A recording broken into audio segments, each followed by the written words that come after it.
Abraham अब वृद्ध हो गए थे और परमेश्वर ने उन्हें हर बात में आशीष दी थी। पर अब अब्राहम को एक चिंता थी, उनके पुत्र इसहाक के विवाह की। अब्राहम ने अपने सबसे विश्वसनीय सेवक को बुलाया और कहा, तू मेरे पुत्र इसहाक के लिए पत्नी कनानियों में से नहीं लाना। जा, मेरे देश और मेरे संबंधियों के पास जा और वहां से मेरे पुत्र के लिए पत्नी लाना। सेवक ने पूछा, यदि वह स्त्री मेरे साथ इस भूमि में आने को तैयार न हो तो क्या मैं इसहाक को वापस तेरे देश ले जाऊं? अब्राहम ने कहा, नहीं, मेरे पुत्र को वहां मत ले जाना, यहोवा तेरा मार्गदर्शन करेगा। फिर सेवक ने अपने स्वामी की बात मानकर यात्रा आरंभ की।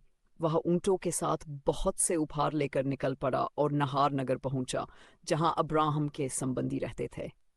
संध्या का समय था जब स्त्रियां जल भरने आती थीं।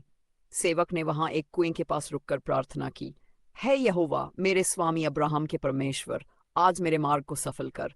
जिस युवती से मैं कहूं, कृपया अपना घड़ा नीचे कर, मुझे थोड़ा जल पिलाओ, और वह कहे, पियो, और मैं तेरे ऊंटों को भी पिलाऊंगी, वही इसहाक के लिए ठहराई गई स्त्री हो। और तभी रिका नाम की एक सुंदर युवती वहां आई। वह अब्राहम के भाई नाहोर की पौत्री थी। सेवक ने उससे जल मांगा और उसने वैसा ही किया। उसने न केवल सेवक को जल पिलाया बल्कि ऊंटों को भी पिलाया। सेवक ने मन ही मन कहा, धन्य है यहोवा, उसने मेरे स्वामी की प्रार्थना सुन ली। फिर वह रिबका के घर गया और उसके परिवार को अब्राहम के बारे में बताया।